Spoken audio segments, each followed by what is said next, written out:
This is the strange but true story of a man and his crowbar. He loved that crowbar. He loved that crowbar so much that it was his constant companion, even after it was driven completely through his brain. Yes, that 3-foot, 13-pound crowbar was shot clean through his brain, leaving a gaping hole through his left eye, before it continued on, right through the back of his head, landing 80 feet away from him. Yes. It is true, my friends.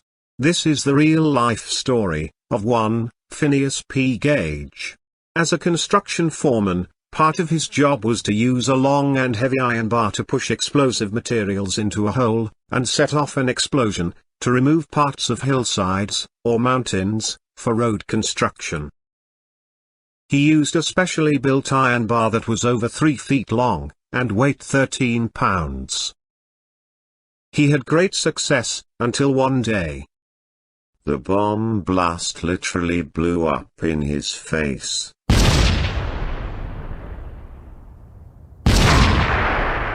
You might think that is the end of the story. Over. Ended. Finished. Just at its beginning. But no. It is far from over. This is Basil Nightingale for Bill Russo's Short Story Theatre. Our tale today is indeed just beginning. Just beginning, even though that 13-pound crowbar was propelled from the blast site, like a rocket. And like a speeding jet, it flew straight at young Phineas Gage. It entered his head through his left eyeball, and then, the 3-foot iron bar, punched right through his brain, leaving a gaping exit hole in the back of his head, and temporarily splitting his head in half, just as if it had a hinge in the middle. After the explosion that sent the heavy crowbar rocketing through his head, before landing 80 feet away from him, Phineas Gage did not die. In fact, he never lost consciousness, or seemed to be in any particular great pain or distress. When attended to by a doctor later in the day, he said that he would be back at work, with his trusty crowbar, made specially for him, in just 2 or 3 days. And so begins the tale of Phineas P. Gage, who against all odds, survived, being speared by his own, 13-pound, 36-inch long, iron crowbar. The tale begins in New England, in the Green Mountain State, Vermont. There's a tiny town there, wedged in, between the mountains, called Cavendish. It's a small village, and since 1800, has always had about 1,300 residents.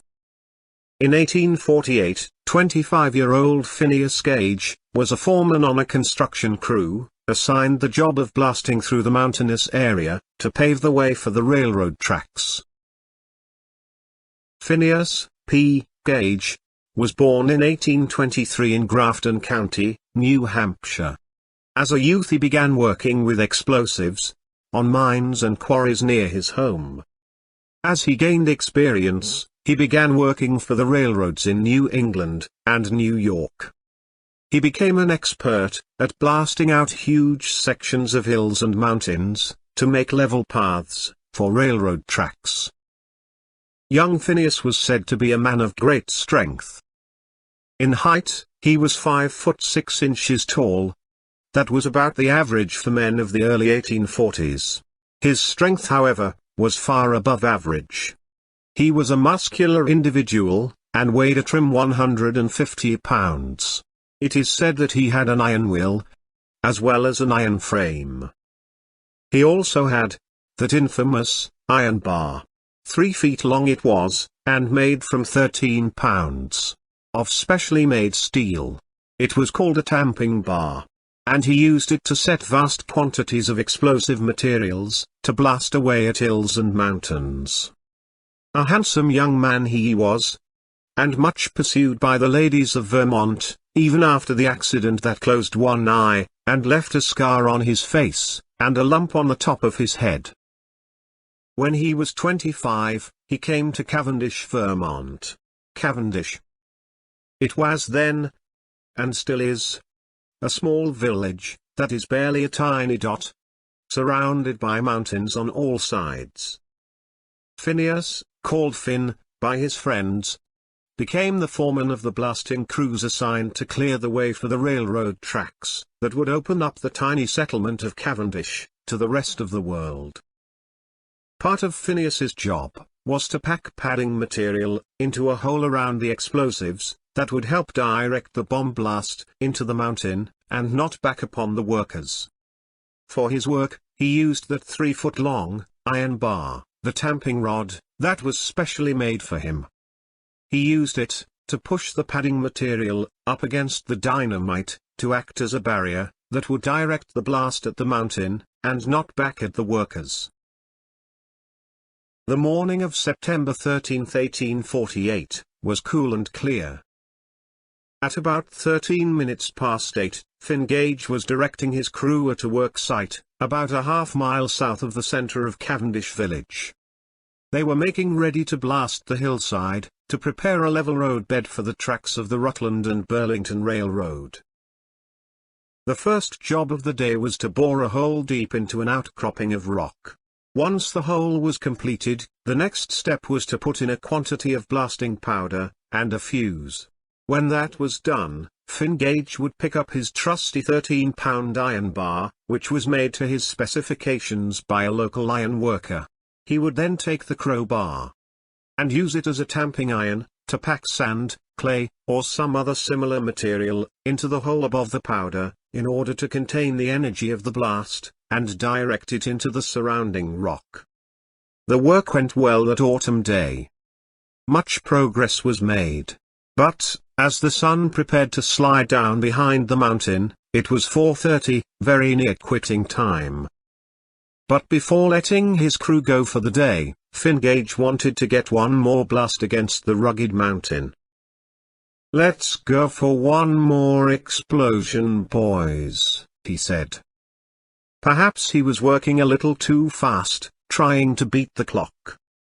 We don't know for certain, but one of the other workers later speculated that the usually efficient Phineas P. Gage may have forgotten to completely tamp down the sand, which would send the force of the blast into the mountain, instead of back at the crew. We can't say for sure what caused the problem. But here's what we do know. As Finn was finishing his work with his 13-pound iron bar, one of the men shouted to him. Perhaps it was a warning. Finn turned around to answer, and just as he opened his mouth, the tamping iron struck a rock. It caused a spark.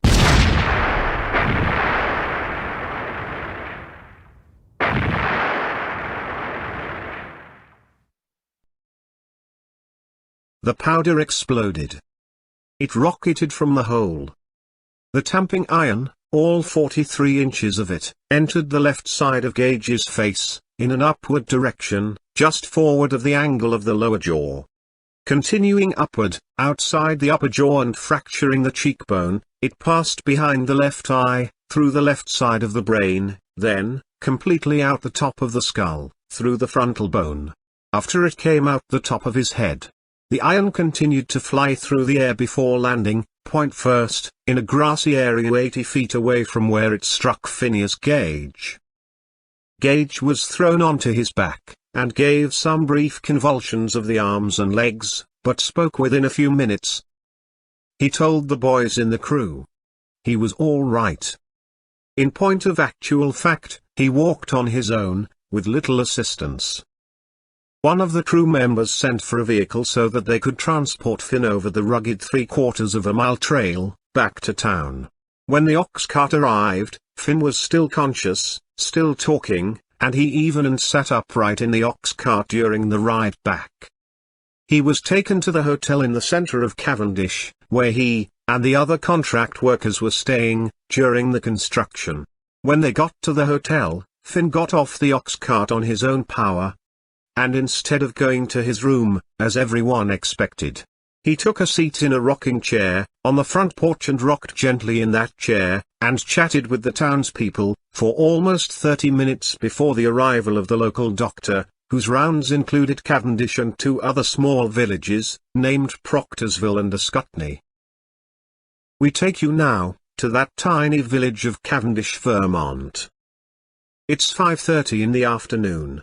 1 hour after the unbelievable accident that saw Finn Gage's head being momentarily split in half, like a hinged door, before the elastic action of his skin brought it back in place. It is still light out, with evening twilight about a half-hour away. The scene is the front porch of the downtown hotel, where Phineas Gage is sitting in a rocking chair, talking with a large group of townspeople gathered around him.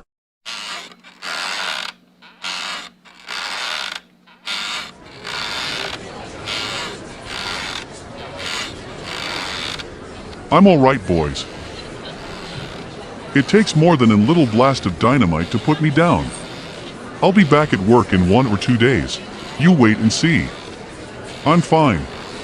In a little bit, I'll go upstairs to my room and get some sleep. I'll see you tomorrow night in the tavern after you get off work.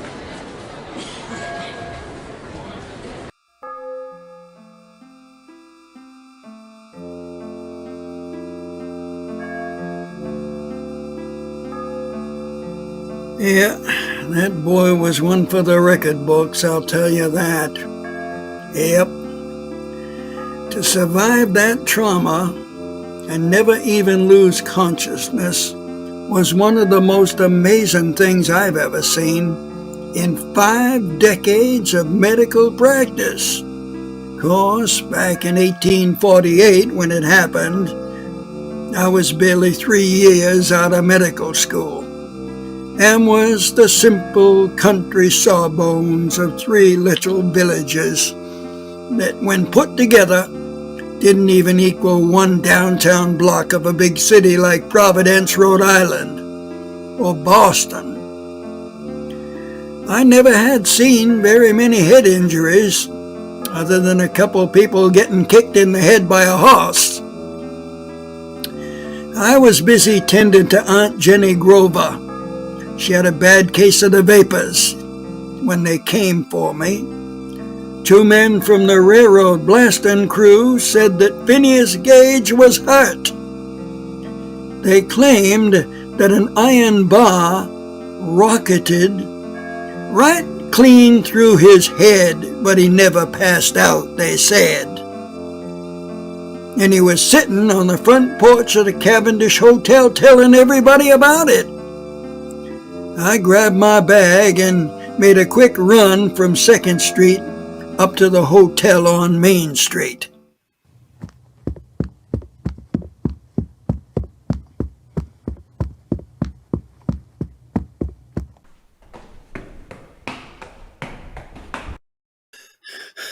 Okay, everybody stand back. Now let me get a look at the patient. I'm gonna have to catch my breath. I ran all the way here to attend to a man who supposedly had a 3-foot crowbar punched through his head by a dynamite blast. All I see here is young Finn Gage sitting in a rocking chair telling stories to a group of people about... Now, Phineas, what's going on here? Why do you have that big crowbar of yours sitting in the front of that rocking chair? Well, Doc. Doc Williams, is it? Thanks for coming. Well, you're all out of breath. Why don't you sit down and rest up a minute? Because I've got quite a bit of a case for you. It might even make you famous. Okay. I want everybody to go home now. Come on. This patient needs quiet now. No more stories for today. Go on, you folks, go home. I'll let you know how Phineas Gage is after I examine him. Go home. Come on. Yes, Phineas, I'm Dr. Williams. Edward Williams. I graduated from Harvard Medical School in Boston 3 years ago. But I've got a serious case right now. Old Mrs. Grover has a bad case of the vapors. She's passing out left and right, losing consciousness all the time. But you, Mr. Gage, you're the healthiest man in town. But I do see that you have been injured. Now tell me exactly what happened. Well, Doc, as you probably know, I'm a contractor for the railroad company. I'm in charge of blasting away the rocks to make the ground level for the tracks. Geez and crow, I've got to take down half of the Green Mountains to get this job done. Godfrey Daniels. It's a tough job, and now this accident I had today is gonna slow me down. We had a misfire on the job today. That crowbar of mine, that you see at my feet, was in the hole when the TNT misfired. And my crowbar, which is actually 43 inches long, got blasted clean through my head. Went in one side and came out the other. I'm gonna have to take tomorrow off. Godfrey Daniels. I'm not happy about this. Please, Doc, and all you ladies and gentlemen here on the porch of the hotel, please excuse my swearing. You know I never swear, and I go to church every Sunday.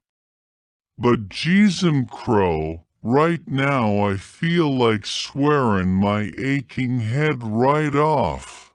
Okay, Phineas, calm down. Now I'll take a look at that wound of yours, but do you really expect me to believe that big crowbar of yours went right through your head? If that happened, young fella, we'd be planting you right now out there in Cavendish Cemetery, not palavering here on the porch of the Cavendish Hotel. Well, it happened, Doc. It happened just like I said, and if you don't believe me, ask any one of the guys on the crew. Geez and crow. Godfrey Daniels, Doc. Everybody at the job site saw it happen.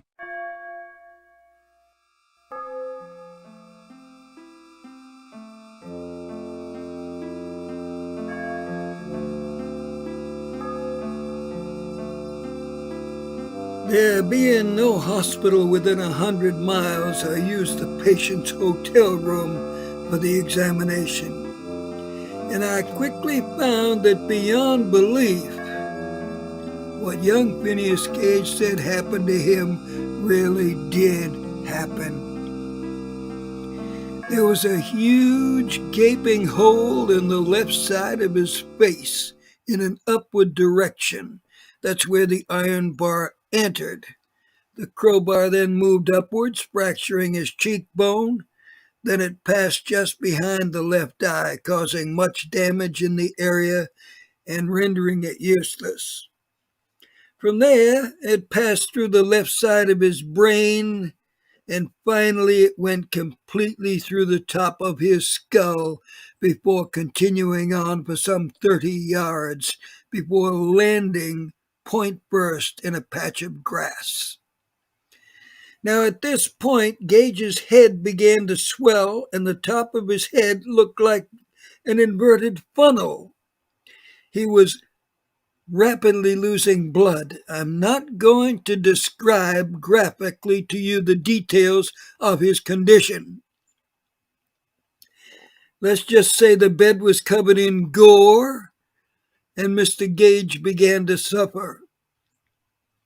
He vomited, and when he did, about 1 cup full of his brain was forced out through the hole in the top of his head. Enough of the details. About 7 p.m., another doctor arrived, Dr. J.H. Harlow. He was a few years older than I and had more experience with head wounds.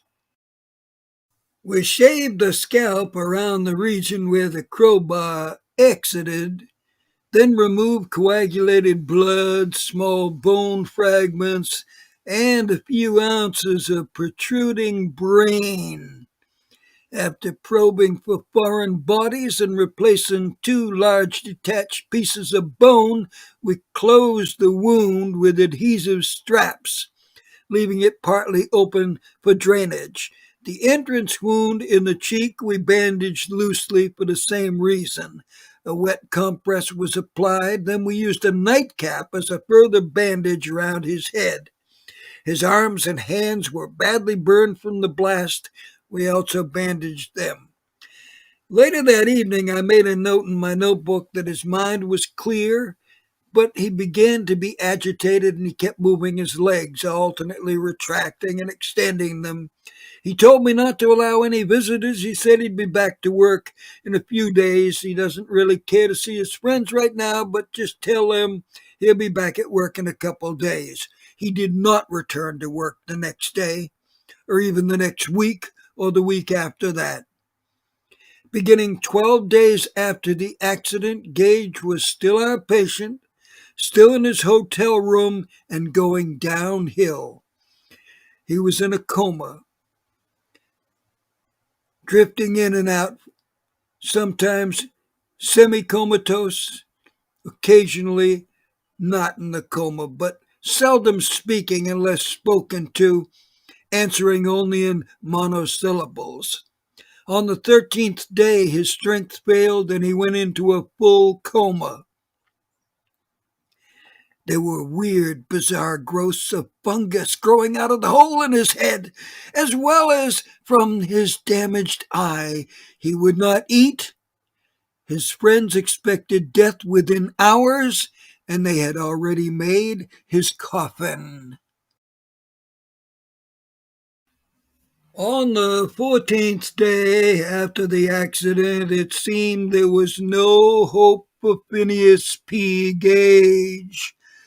Fungus growth as big as stalks of broccoli was sprouting from his eye and from the hole in his head. Dr. Harlow came up with a solution.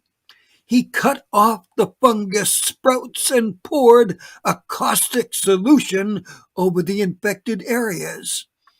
It was silver nitrate, and this was 4 decades before any other doctor used it. Out of desperation, he poured the substance on the infected areas, and almost immediately the patient turned the corner. Just 10 days later, Phineas Gage was conscious and able to sit up in bed and take nourishment. After 1 month, he was taking short walks and talking about going back to work. He was not able to return to his railroad blasting work, but he went to his mother's house in New Hampshire and made a full recovery. He could not go back to his former job, so for a time, he decided to capitalize on his fame by joining P.T. Barnum's Museum in New York City. For 12.5 cents, you could see the man who survived being speared by a 13-pound iron bar. Later on, Phineas went to South America, and he became a one-eyed stagecoach driver in Chile, leading a team of 6 horses over long-distance routes. He was a bit of a sensation in Chile. The departure of the stagecoach was always a big event at Valparaiso, a crowd of ever-astonished Chilenos assembling every day to witness the phenomenon of the one-eyed man driving 6 horses. It was a demanding job, but Phineas did it for 6 or 7 years, until his health began to fail in 1859. He returned to the United States, where problems from his old injuries began to worsen. He died in 1860, some 12 years after becoming famous as the only man to survive having a 13-pound crowbar rocketed through his head. Oddly enough, all through those last 12 years of his life, He carried that 43-inch long crowbar with him wherever he went, like a little kid carrying a teddy bear. For some strange reason, he loved that crowbar that nearly killed him, that crowbar that made him famous. In life, it was his constant companion. In death, he gave it to the Warren Museum, which is part of Harvard University in Boston. You can see it there still, and be in awe of the 43-inch, 13-pound bar that split the head of Phineas P. Gage in two. Phineas Gage, who was only 22 inches longer than his beloved iron bar. That's it for this edition of Bill Russo's Short Story Theatre. Listen to us on any podcast site, watch us on YouTube, like us on Facebook, share us, do anything except ignore us. This is Basil Nightingale. Come back again real soon, won't you?